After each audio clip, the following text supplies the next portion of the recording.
to Abura. So this is the case. Who sent you?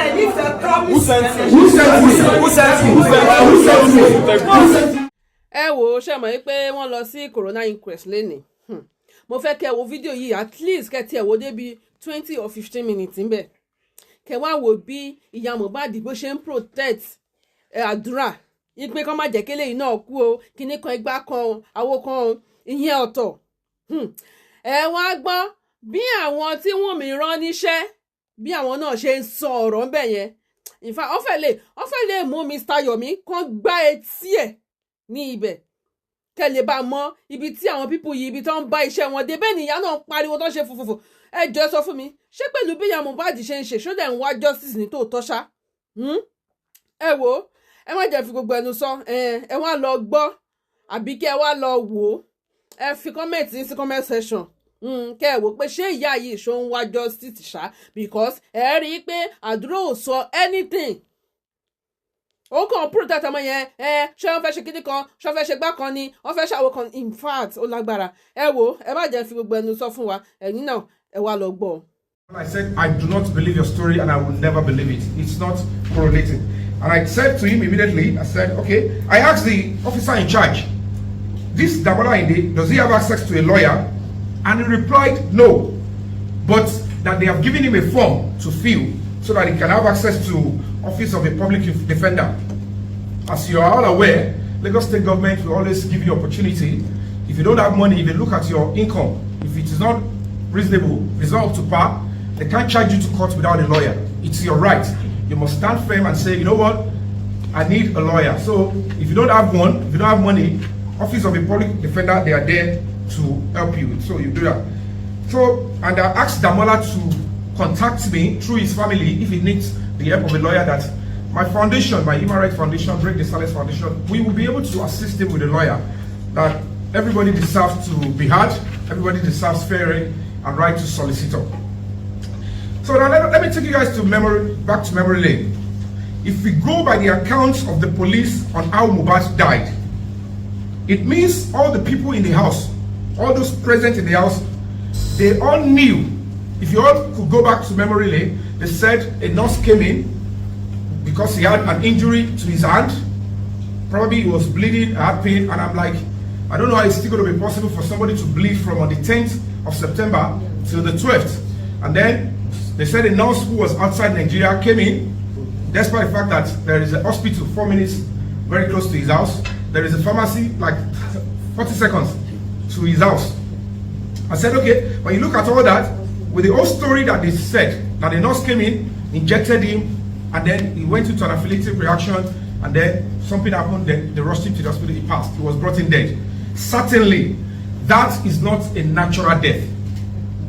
For that reason, it is expected that all those, that is why at the end of the day, if we go by the police account on how Mohbad died, it means all the people in the house present knew it was not a natural death, but refused to report to the police. It is a law. Any death must be reported to the police. Nobody can just die in the house and then you take the person for burial. The police, they've got right to know and ascertain, okay, is a natural death or natural one. If they had reported to the police and give the same account, the police would of course want to investigate. But of course, all the people in the house, they refuse to tell the police, and that is a cause for concern. And then it was when the public noticed Mohbad's bent neck, it was at the point of interment. That was when the public demanded discreet investigation, as we all suspected foul play. At the end of the day, it is pointing to a murder that occurred within these 16 people or thereabouts, and it was a joint decision to cover it up and sweep it under the carpet by members of the family and a few police officers. Some persons have been bragging online since that nothing can be done, and we are seeing traces that nothing can be done. So the question is this: is there truly some powerful people bigger than the constitution of the land that want to coerce the Nigerian police to sweep such a blatant and heinous crime as murder under the carpet, despite the series of overwhelming evidence available? Something is fishy. And then some of this evidence came to light naturally. like the message I received, like the short video. I don't know Mohbad's house. I've not been to his house. I don't control Adura's handle. So whoever controlled it, it's a natural occurrence, and that is where the police will have to understand that this is the path that they must follow. And then, when you look at all this evidence that came to light, you know, but now we're looking like they are deliberately trying to ignore, you know, this issue and this particular lead, and that is why they want to probably give the killer of Mohbad the leeway to walk free. And we, as a society, we're not going to be accepting that. It's our duty, it's our civic social responsibility to stand firm and care for the next person. It's our duty. So the question is, will injustice continue to have a price in Nigeria? The question is, again, is why do you give birth to children when you know what you are going through now? The burden of injustice, burden of corruption, you know, children unsafe. You are not doing anything to make it better, to alleviate it, and you're giving birth to children. You're going to be lifting the same thing to your children after you're gone. And that is why you ask yourself, who is trying to perpetually soil the integrity of the Nigerian police in dirty mud? Whose conscience has been bought? These are priceless questions. And of course, to what benefit will covering such a high-profile murder case have on the country? The safety of lives and justice system. What will Nigeria suffer? What will happen to Nigeria if they try to say, okay, you know, it's quite appalling. And quite sadly, that the following key persons, Cynthia Wunmi Aloba, Damola Inde Abi, Adura Aloba, Darosha, that is Mohbad's uncle, who by law and standard policing should be key suspects in this homicide case, were never treated as one. Police officer confirmed to me that they were not treated as suspects. As a matter of fact, they were treated as victims, and they were just coming to write, this is what happened, this is what happened. No, that's not the law. If I was there when my son died, I am under the law, I am a suspect. Especially when there are serious circumstances that is making it like something has happened. My child has got right to life. So if it's my wife, if it's the mother of a child, it is the law. But unfortunately, that didn't happen, and we don't know why that is. No pre-arrest, they were shielded by God knows who. But as God would have it, the voluntary confessional statement via TikTok came from the same camp. There is definitely the hand of God and the grace in Mohbad's case. And these signs are there. We cannot assume a 26 years old, a young boy, you cannot assume him when he is meant to be having eternal rest for want of trying to bring light to what took his life. The millions of Nigerians cannot be so wrong to know that something is fishy. We all know something happened to him before he died. And if we as a society assume such a person, how can we as a society, out of sheer hypocrisy, fear, then want to return him back to the same Mother Earth? We cannot return him back to that same soil with darkness and lies. Our children will pay. Those are the reasons why you see some terrible sicknesses that we cannot explain. And that is why we that are alive, we need to play a part. We need to stand up and stand up for what is right. And then, after showing you all the series of evidence, at least that can help narrow down the cause of death, likely murderers and accomplice, which I'm not sure are available or passed to the police or deliberately ignored up until now, we want to humbly request as follows: that the Nigerian police, as a matter of urgency, invite Adura Aloba and Cynthia Wunmi Aloba, Mohbad's wife, for thorough investigation. And of course, they should be arrested and placed as suspects in the ongoing homicide case and any other that surfaces or traverses through their investigation. That Mrs. Folashade, Mohbad's auntie, that is a younger sister, should be invited to corroborate a statement of seeing a blanket soaked with blood when she accompanied her sister into Mohbad's house. There is no way Mohbad will bleed. He can't bleed from 10th to 12th. And that's caught. It's unacceptable. If we accept this, you are practically saying if the same thing should happen to you, to your son, to your daughter, that is the way Nigerian society should treat them. We have to stand up. It's our business. It's your duty to stand up and stand firmly so that we can all change the narratives and make this country better. If we do nothing, the country cannot improve. And then number 3, I'm going to be calling on the President of the Federal Republic of Nigeria, Asiwaju Bola Ahmed Tinubu. He's a father. I've been to him severally. One-on-one, he has been of help. I know he's a proper Democrat. I'm calling on the Governor of Lagos State, Mr. Babajide Sanwo-Olu. I voted for him first and second time, and that means I want his government to do well. And that means if I see something wrong, I also have a right to express myself. And I'm going to be calling on the Inspector General of Police. I want to believe he's going to be a parent now and not a police officer, and do the due diligence and restore trust and the integrity of the Nigerian police. If we fix Nigerian police first, if we can fix it, trust me, this country will get better. Nigerian police connects to all the facets of human life. Whether you are a pagan, you are a Christian, you are a Muslim, you are a visitor, you are a resident, you are an indigent, you are a trader, you need the Nigerian police. And we almost understand that it is our property. We cannot allow criminal elements to mess up with the integrity of the Nigerian police. It is your duty to do something to make sure it is restored. And there are so brilliant, honest, forthright Nigerian police officers who respect the uniform and the flag. This flag means a whole lot to them. And that is why you and I need to stand up, support those kind of police officers, and ensure that we bring to closure this Mohbad's case.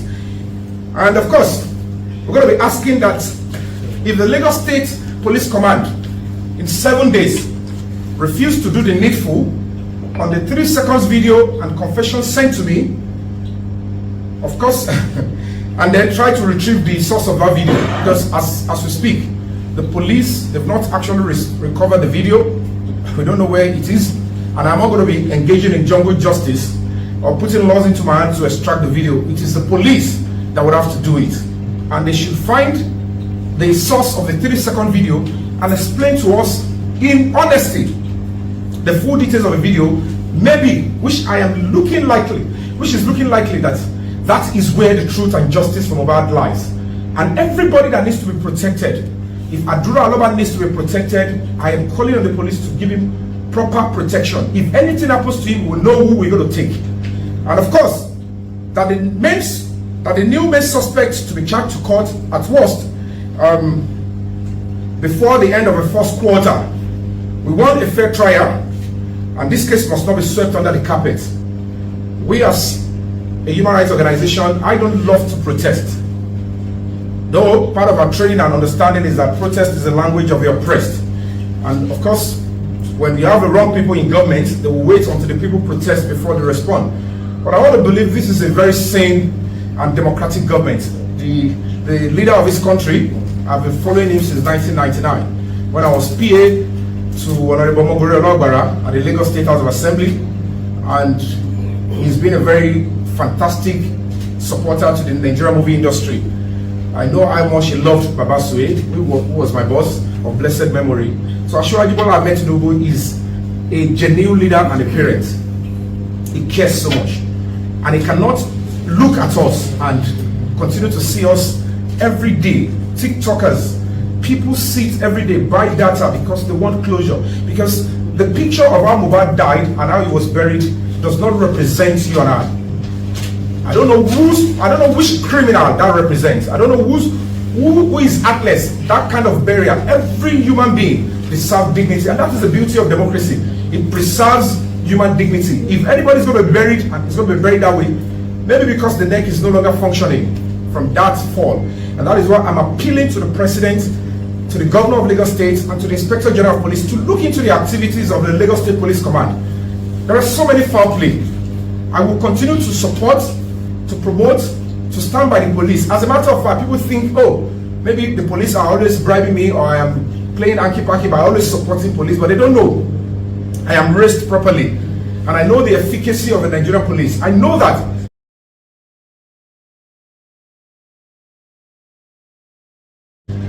every child needs to be able to trust the police. We need to raise the next generation such that even the children of police officers can trust police officers.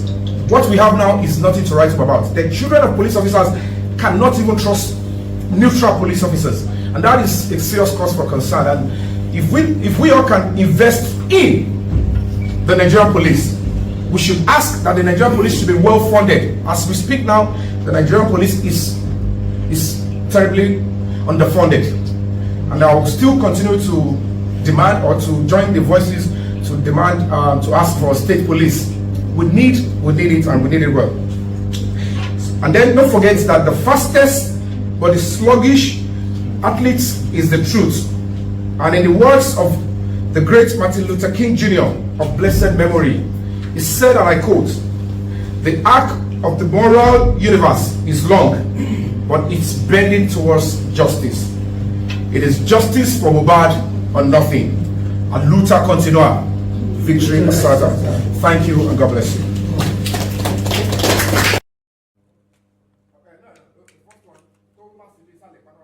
That is the first message.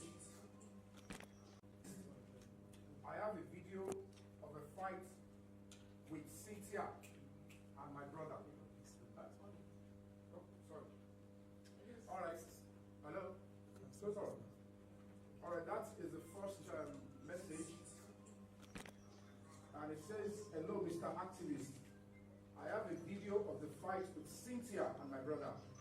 I want 3 million naira payment before I send the video."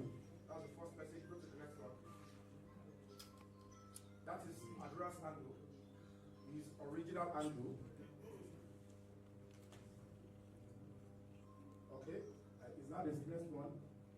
But that's the beginning. Oh, yeah. The same video, the same way you make sure. Do you understand? Explain all that. Go back. Go to the floor. Everyone, serve you some paper. I think if you can go see some paper. Mr. Yomi, you are aware that the Commissioner of Police have charged them help you with police. Trust me. And because I meant it when I was saying that. I don't want anything to happen to Adura. Excuse me. What's it there? You're going to Christy Day. Everyone mic. Gentlemen of the press, serve you some paper. I think if you can go see some paper. Mr. Yomi, you are aware that the Commissioner of Police have charged them.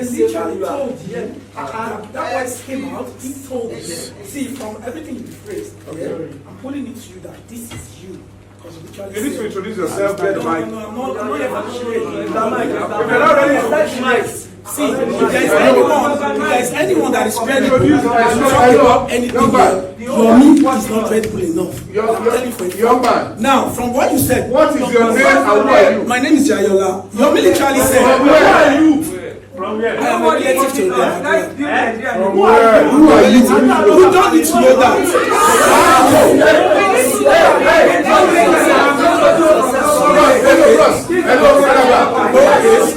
My name is Jayola. I'm the CEO for 60 Minutes TV. I'm the CEO for 60 Minutes TV.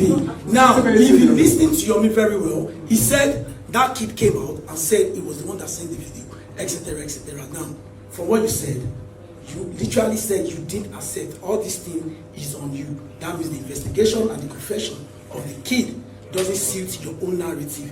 Anything after that is your own narrative. But for a guy that literally asked people to give him 41,000 naira and being dragged for accountability of 900 and something thousand whatsoever, saying people were threatening him, he had to go to the UK, and he came back to the same country that he's been threatened, and staging all these things. Questions needs to be asked. Don't let me ask you a question. Is it possible for you to own an estate? No.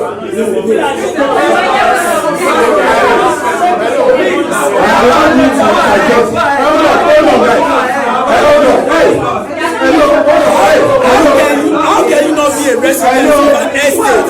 Yomi, how can you not be a resident of an estate and they are giving you access to access a CCTV of a general estate? You kept saying there is a CCTV and we still couldn't see it. This okay, you are being impatient. We can't even no. Don't look at the evidence to the police and stop the police. Stop the extortion is to stop.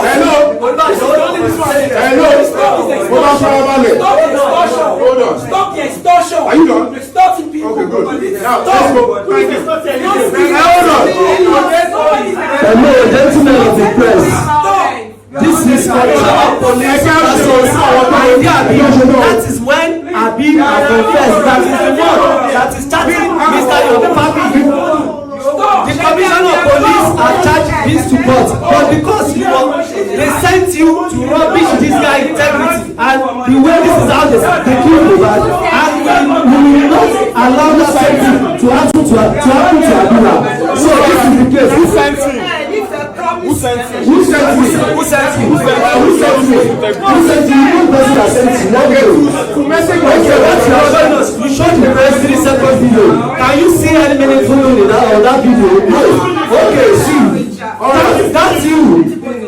That's you. And there have been Damola on the 11th day of December 2024 at about 16 hours at United Estate, Shombotedo, Lagos, in the Lagos Magistrate District.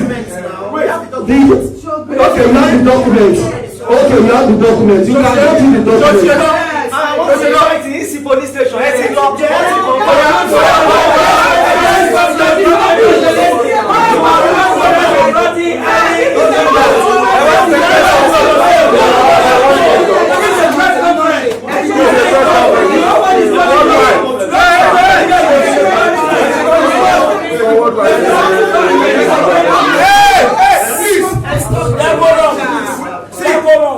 If you want to say your part, you have a mic. Express yourself. Adura, you want to speak? Adura, speak. Express yourself. Say whatever is in your mind. Whatever is feel free. I'm not after you.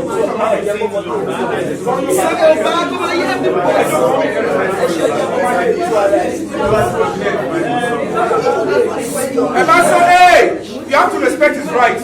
He needs to express himself. I don't want barbarians. This is a human rights organization. What's saying? Everybody must have their say, so we'll allow them.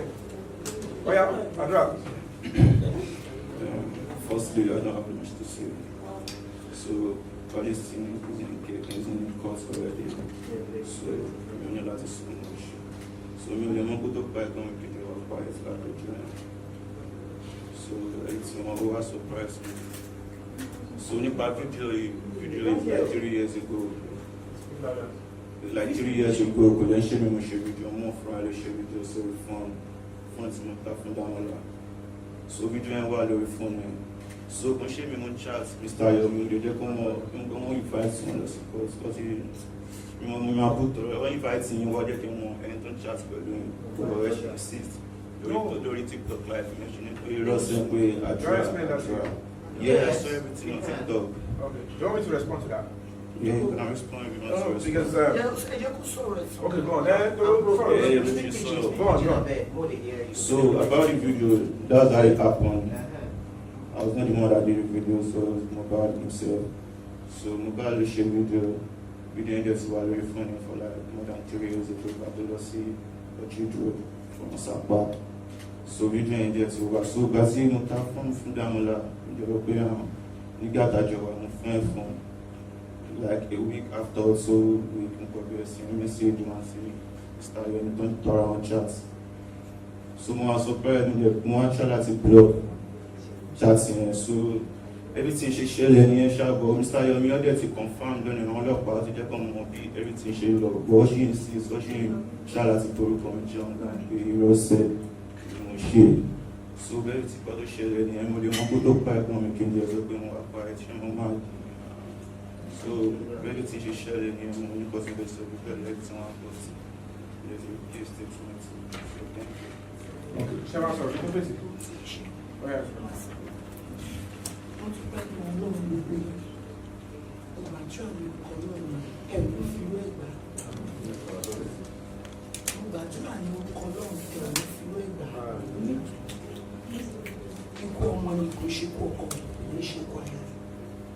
Ọmọ tí mo fi ara mi bí tẹ bá gbọ́ tó bá sọ pé 10 years àná sí ọmọ mi ló sọ pé kí n máa fi 10 years ní kí n máa fi bá mi jà wọ́n á mọ̀rọ̀ kó lè fi promise bí mo ṣe ṣe fún promise lélẹ́yìn nígbà yẹn tí a ò rẹ́ni kankan tó fẹ́ support ọmọ yẹn mi ò rẹ́ni kankan tó fẹ́ gbèjà ọmọ yẹn ṣùgbọ́n mi tí mo dúró láti gbèjà ọmọ mi máa sọ pé kí n má dà sí ipe ṣé mo fẹ́ kí wọ́n pa mí àbí kọ́ pa òun tó bá ti wá pa èmi gan kò bá bẹ́ẹ̀ sá ju òun tó ń pa lọ torí mo dàgbà jù lọ kò yẹ kí ọmọ kú mọ́ mi lójú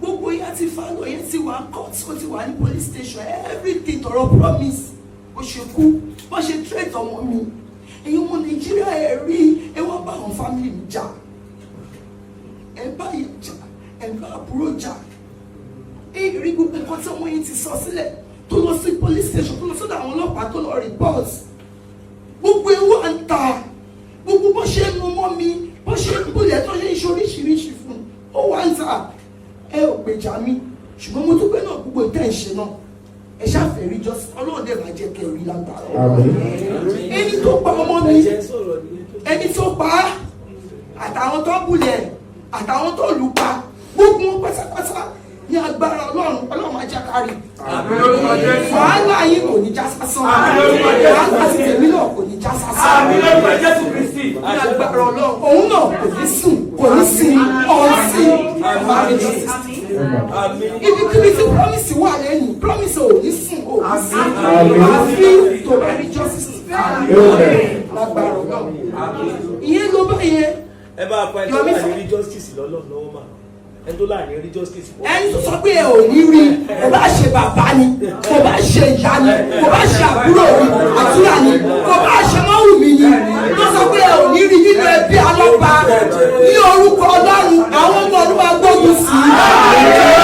wọ́n máa fi ẹni pé tó bá sọ ibi ẹ̀ ní rí justice wọ́n máa fi ẹ̀mí ẹ̀ sí i. ẹ wá lọ ọmọ kan tí wọ́n ṣe fún promise ẹ̀ bá lè rí àdúrà wa ta fún ọ tó bá lówó lówó kò ní ta fún ọ torí nìkan ló ra fóònù fún ló fi wá bá àgbọn ṣé kó fẹ́ ta fóònù náà Dàmọ́tà ló wá bá kó fẹ́ ra fóònù ṣùgbọ́n torí kó jọ wà pẹ̀lú ẹ̀gbọ́n ẹ̀ sórí ẹ̀ mo ṣe sọ pé kádúrà kúrò níbi tí wọ́n wà mi ìfẹ́ ní pọ́ọ̀tì torí kó ọmọ mi wà surprise fún mi ó jọ mí lójú gan mi ìrírú ẹ̀rí àfìgbà tó ṣẹlẹ̀ sí mi wọ́n á sa fóònù fún ọmọ yẹn wọ́n ra fóònù wọ́n á gbọ́nà pè mí ọ̀hún àná kò pè mí pé ṣé mi mọ ọkọ tó ń ṣẹlẹ̀ ní TikTok torí bí kí wọ́n TikTok mọ́ torí àwọn èpè tí kò kì í ṣe tèmi tó máa ń ṣẹ́yìn kò ń ṣe ti tèmi ṣé máa mọ ikú tó pa ọmọ mi ìmọ̀ àwọn dúró báyìí ẹ̀ mọ̀ pé ọmọ mi ẹgbẹ́ ẹ̀kọ́ ti mú mi lọ sí máa mọ ikú tó pa tí mi ò sá ṣé mọ̀ pé ẹ̀kọ́ ti mú mi lọ ni ẹ̀ mọ̀ pé ìyàjẹ́ ọmọ yẹn ni ẹ̀ mọ̀ pé ọmọ yẹn ò ní ìsinmi ni ìmọ̀ àwọn ikú tó pa ọmọ yẹn tí mo bí sára mi ìmọ̀ àwọn dúró ó yẹ kó mọ̀ ẹ́ sí mú mi lọ sí máa mọ ikú tó pa tí mi ò sọ síta mi ò lè mọ ikú tó pa ọmọ mi rẹ̀ lọ́sí síta bí mo dẹ̀ ṣe wáyé ní ìdẹ̀lẹ̀ parọ́ torí gbogbo nǹkan tí mo bá ṣe àwọn ọmọ tí mo bá bí náà máa jẹ lọ promise mi kọ́kọ́ ni mo bí ṣe mo bí àdúrà wà mí ẹ̀gbọ́n ìwà mi ìpínlẹ̀ náà wà kú mi ò lè parọ́ nítorí pé promise wà kú kí wọ́n máa parọ́ nǹkan tí mo kí ibi tí mo ti ṣe gbogbo yìí torí pé mi ò fẹ́ pa mo ra dúró mo lè ti gbà ó lè kọ́ mi náà ká má parọ́ kí n parọ́ kò lè ń jà kò lè ń jà kò lè kí n bọ̀ lè sẹ́ni tó ṣe máa ń dárí jì ní máa fi sí nǹkan tí ìwà ṣe pọ̀ nìyẹn mo wọra gbọ́ pé bẹ́ẹ̀ torí pé mo gba ọlọ́run gbọ́ tí mi ò fẹ́ ṣe kàn wọ́n mi fi pa orí mi lórí tó fi àjẹ́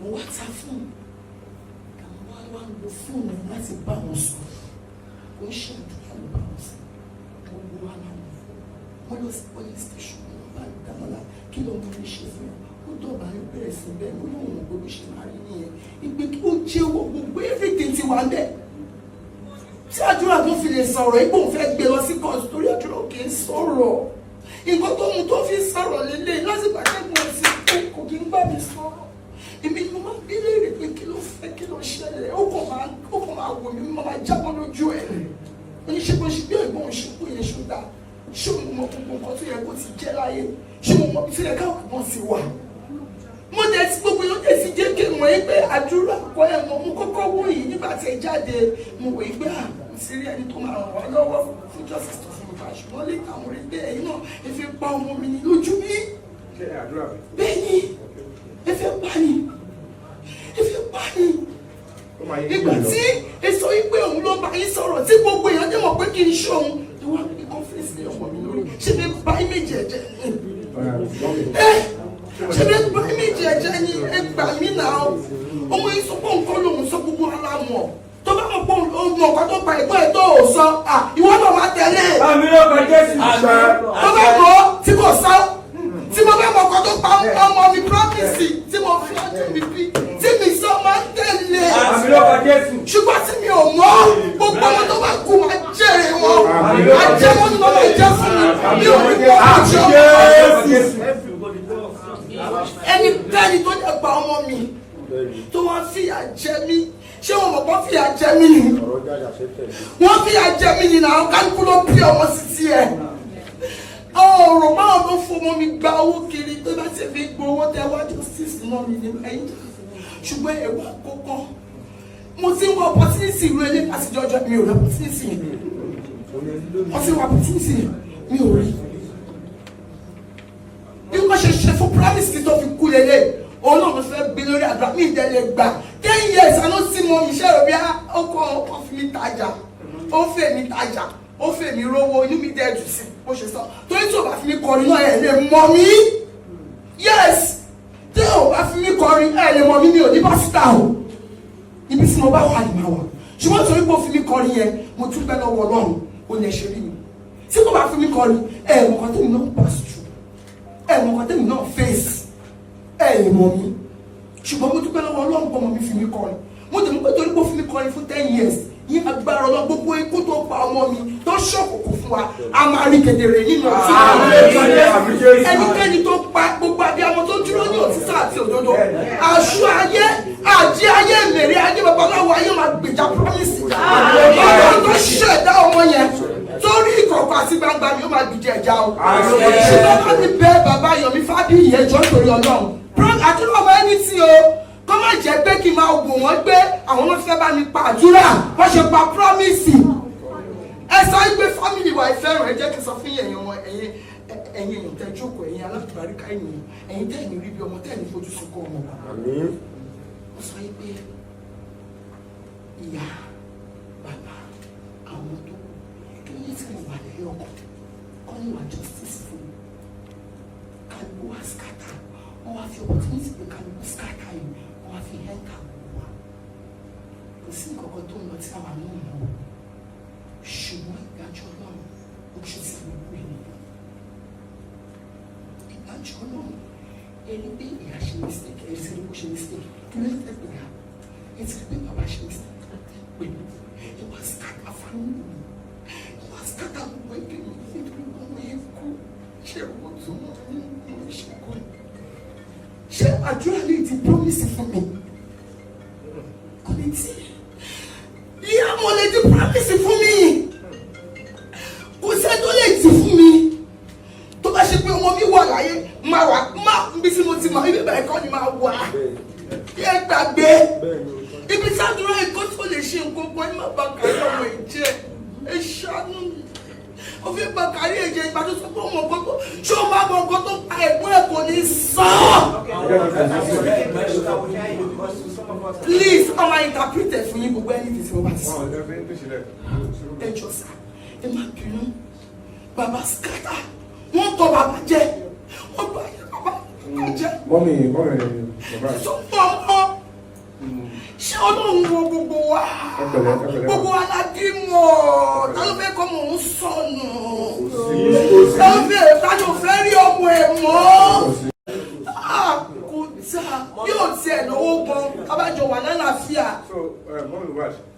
ṣọ́kùn tí mo fẹ́ béèrè bẹ̀rẹ̀ pé àdúrà ọmọ ẹni tí o gbogbo ọ̀rọ̀ ẹ̀ tẹ̀ ti wà ní police station à ń lọ sí court gan lórí ọ̀rọ̀ yìí. Ọmọ tó dẹ̀ ṣe ó ti jẹ́wọ́ ṣùgbọ́n èmi ò lè máa púṣẹ̀ bí mo ṣe ń lọ sí yìí èmi ò ní parọ́ máa lọ pé tíyẹ̀ ò bá fẹ́ gbèsè tíyẹ̀ ò bá fẹ́ gbèsè torí anybody tó bá kú sí ó kú ni ìgbà tí promise ti kú anybody ló lè kú tí ìyá tẹ̀ náà bá fẹ́ gbèsè tó bọ́ síta bó ṣe jẹ́ kó sọ fún gbogbo rẹ̀.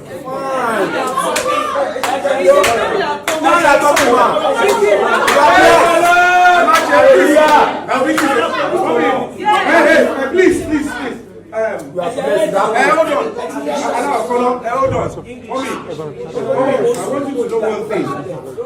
There is no way I will wish Adura bad, Mohbad bad. Okay, to me. They have right to life. They have right to hold on, man. Adura, can I ask you a question? Mommy, Adura, I'm going to get down below. To buy your book, Adura, no send the message. To shall I do to Mohbad? To buy your Shukudi, Damola, Abeniwadi. Killer looking chasing. So you can down money. I became saucer. No, and now when it's okay now. And to buy shame or no one. Okay, so my everybody message you wine. Sheba ko Andula Dura ni Sheba. Now, so e ka ma zo ko she Andula Dura.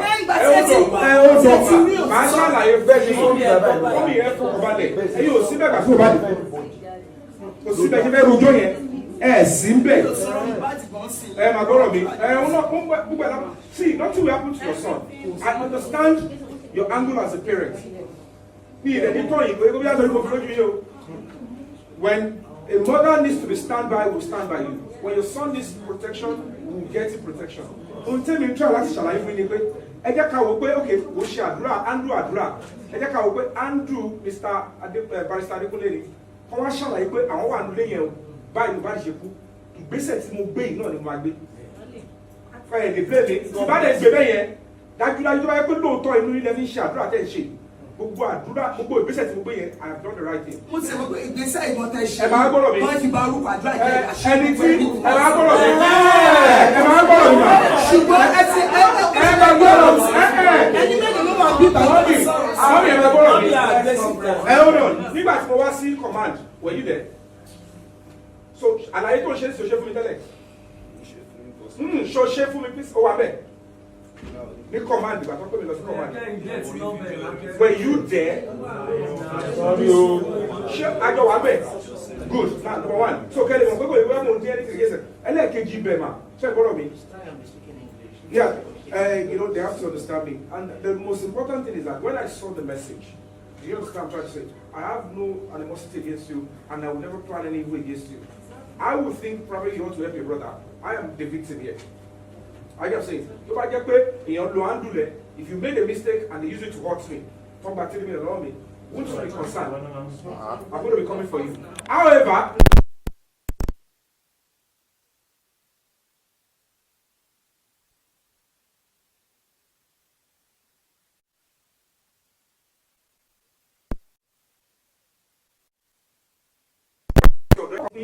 video yẹn àwọn rí nǹkan báyìí o ọmọ náà wò tí ẹ fẹ́ lọ bẹ̀ rárá ọlọ́pàá ni o now tẹ́ bá jẹ́ yìí ni tẹ́ ń wá justice fún Mohbad tọ́lọ́pàá láwọn ò fẹ́ lọ bẹ̀ yẹn èmi ò wà particular about ẹni tó kọ I'm particular about the content of the DM and the video èmi ò ní pẹ́ kọ́ monitor nípa ẹ kọ̀ sọ fún monitor yẹn nínú iPhone ni mọ́mì ẹ bá jẹ́ àtọ̀ra wa o whether old phone àdúrà ni o whether new one ó jẹ́ ìdìbò lọ iCloud video náà sọ yẹn kọ́ tó blow ẹ̀ ó ṣe blow ẹ̀ bàtọ́ fẹ́ sẹ́ndẹ̀ sí mi ni àti 3 seconds tó fi kíní bòdì ẹ̀yẹn ọlọ́pàá fẹ́ rí àti tó ní jèrè ó jẹ́ wọ́n so ọmọ àgbé òun ẹ wá rí pé ó fẹ́ kọ́ ṣọmọ ìléṣì ẹ̀ẹ́dìjà tó bá jẹ́ pé dàmọ́lá yẹn ló wá ṣiṣẹ́ burúkú yẹn ṣe gbọ́dọ̀ mi ẹ̀ẹ́dì wá máa blame mi torí pé ẹ̀rọ gbọ́dọ̀ mi.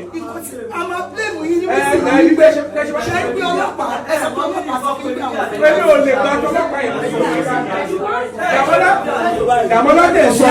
pé lọ sọ wọn pọ́ǹsì náà pariwo ààrẹ ti kọ́kọ́ gbé jáde. ṣé òfin dàmọ́lá yẹn ti lọ plead not guilty ṣé òfin dàmọ́lá yẹn lè wò jẹ̀bi pé ọlọ́pàá wọn ò ní kọ́. yes ẹ wà wíyà náà. ṣé bí àpàyà lọ sí court. ẹbí ọlọ́pàá ẹ̀sọ́ tẹ̀lé ọ̀rẹ́ kí lè ká fi parọ́ wọn ẹ máa gbọ́ o lọ́ọ̀yà gan máa ṣẹ̀wọ̀n lọ́ọ̀yà sọ wípé lọ́ọ̀yà sọ fún wípé torí pé kó má bàa ṣe ní ìwòye níbẹ̀ yìí lọ́ọ̀ fún ẹ̀kọ́ sọ bẹ́ẹ̀. the full video àdúrà tuntun lẹ́bẹ̀rẹ̀ lọ́wọ́ ẹ̀ ní pé o sọ pé hold on hey guys mọ́mí ọmọ yín ní pé full video. Oh, I don't say phone here. So they will get it. I can say the full video. Let me see. You are here with me. What I would expect, if you should be seen, what you would have done for me is, I know this is a full video. I will wear a full. Come on, me. I will change my word. You should go. Show me. Full video. Check us in the video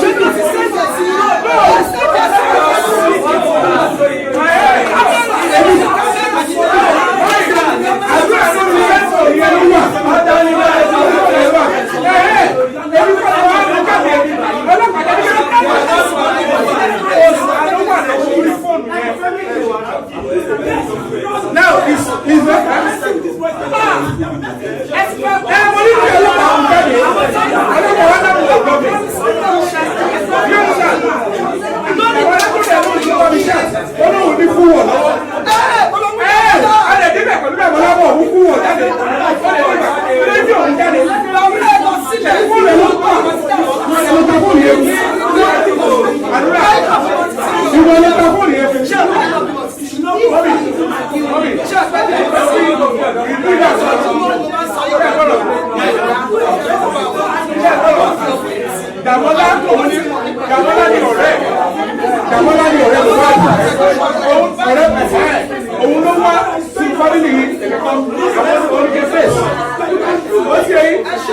thank you.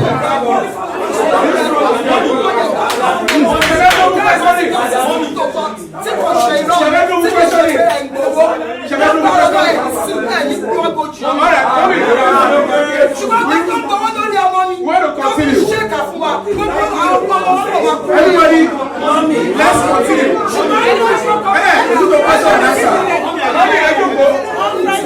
Questions and answers should more.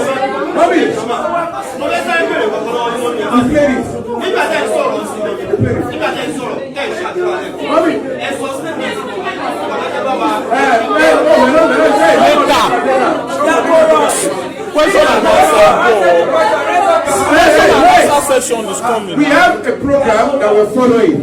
Everybody will have chance to ask questions. So please allow this.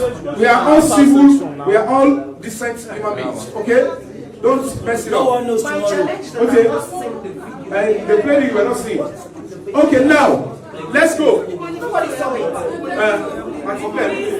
The full one is.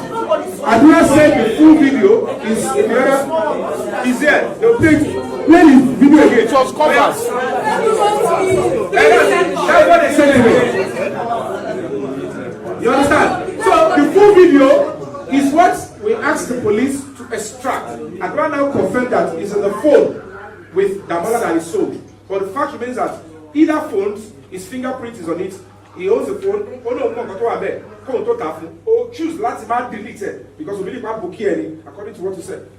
That's fair. You have to trust you. Of course. Now video, but no more important.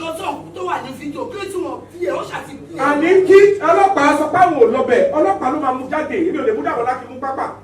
Òun náà ló dé court tó lóun ò jẹ̀bi pé ọlọ́pàá wà mọ́.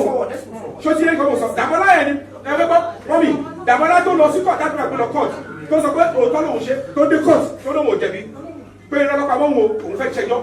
So that is the point, and that is his right. That is also right. Then we'll go. I'm going to be there on the 29th. The case has just begun. Ṣùgbọ́n ẹjọ́ torí Ọlọ́run.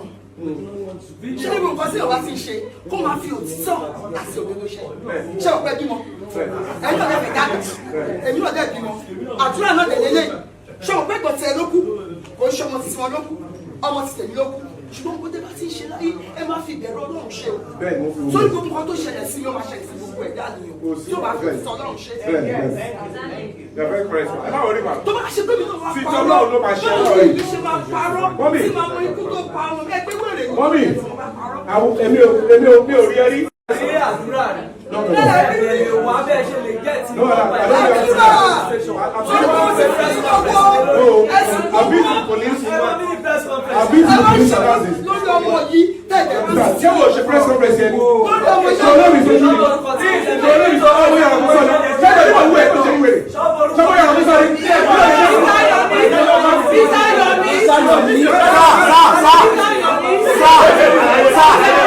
Sir.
now. Who is the mother? Everybody,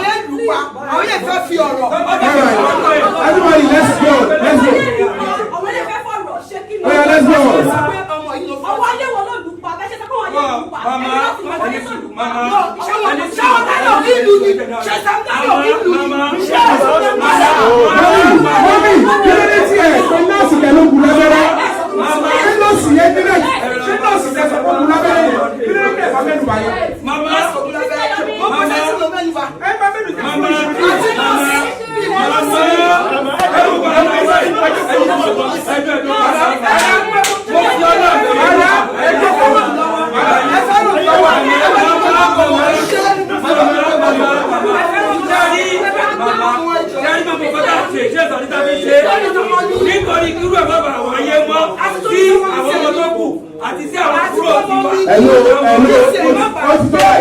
It's okay now. It's okay. Hold on. We're going to cross on that later. What's the next one?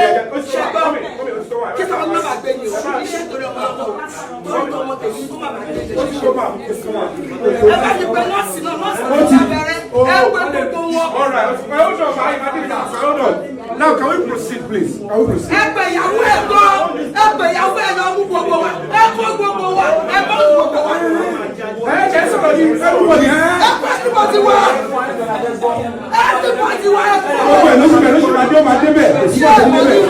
Let's go to the next thing. Silence! Hey! Silence, please. Hey, Arifa, please. Silence. Hey! Let's go. Mama pè ní pé wọ́n lọ sí bàbá ẹni máa pè ní ìgbà ní ẹ̀rọ àdúgbò mama yàgbẹ́ sára ṣé o bá sì wọ́n lọ́wọ́ náírà tí wọ́n sọ títà. Ẹ jókòó ma. Hold on, ẹ má wọrí, ẹ fẹ́ lè sọ yẹn o, it could be anything. There was evidence of bullying. There is evidence of bullying.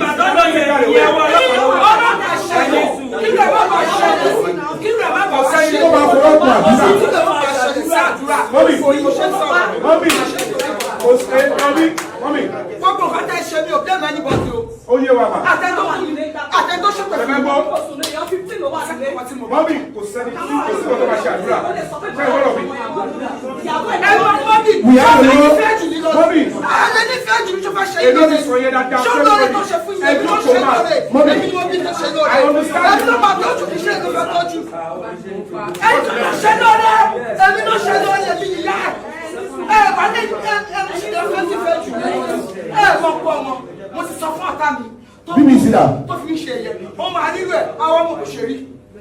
All right, can we just go to question and answer? Please, we want to appeal for decorum. Choose your words carefully. Concerning any monopoly of violence, please choose your words carefully. I'm going to say that for the uptenth time. Choose your words carefully and put yourself under serious control. And I'm going to appeal reasonably. Now, listen. Let's go for question and answer. Mommy. Okay, BBC, please come. Let's go for question and answer. It, where are you? The nation. The media, please come forward so that. Okay. Do you have a list of the media present? I don't have a list of the media. Can we have the paper? Okay, raise up your hand and they will start. No, media first. Media. Okay. Mommy, and this is I understand the media, please. Oh, yeah, now, let's have when you want to ask a question, please let's put the media represent and your name. Your name and everything. So please, who has the question? Alright, please. People ready?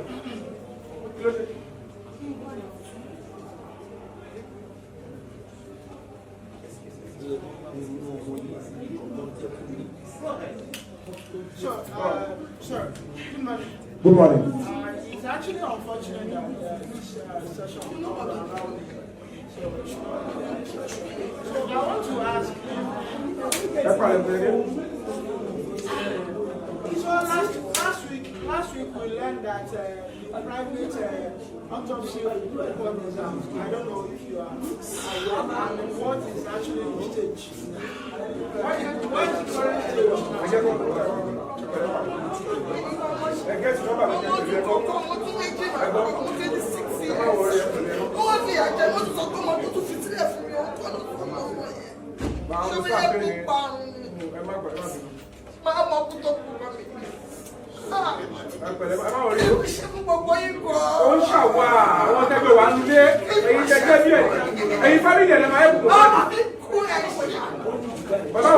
The law will have to take any media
I invite to Alaba families.